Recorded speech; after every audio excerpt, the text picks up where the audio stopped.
let's check in with StormTrack 3 meteorologist Hunter Donahoe. And boy, I sure learned something new today when it comes to rain and smoke. And I definitely found that interesting. Yeah, I mean, it's a really neat science lesson for everybody because the common misconception is rain, same thing with dust, throws it on the ground, it's no issue. But of course, with light rain, it allows it to pop back out and it becomes an issue. So as we go throughout the rest of today, well, not much rain is in the forecast. A lot of that has been able to clear out from this morning. You see the sunshine out in Mason City. A milky sky though, the smoke still above our heads, and it's going to stay there for quite some time until we get a decent south wind and a persistent south wind to push all of the smoke back up in towards Canada. But a nice shot nonetheless out in Mason City, where they received around 3/4 of an inch. Other reports have been seeing radar estimated reports of 4 to 5 inches, so we'll have to wait and see on that official report here over the next 12 hours.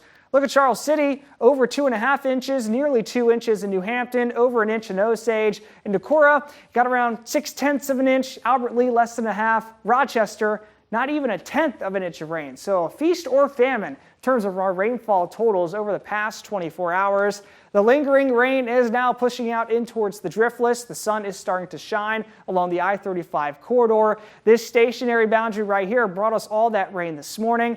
It's going to start slowly lifting up to the north as we go throughout today, and that will allow our temperatures to go up into the low to mid 80s. Along with that, some ample sunshine north of the boundary into the 70s. But of course, a warm and moist day will lead to some chances for severe weather. A level 1 out of 5 risk is in place for everyone from 4 to 10 p.m. Main threats here going to be wind and hail concerns. Now, as we go throughout our day, here's the lingering rain. That's out of here. Sunshine starts to come in, increases our instability. Warm front surges up from the south, increases our lift. So we'll see those storms firing probably by around 3 o'clock or so, and they'll continue to swing in from the south to the north, allowing us to see that potential for some hail and stronger winds. Now, obviously the evening, we got Thursdays on Main, we got Thursdays downtown.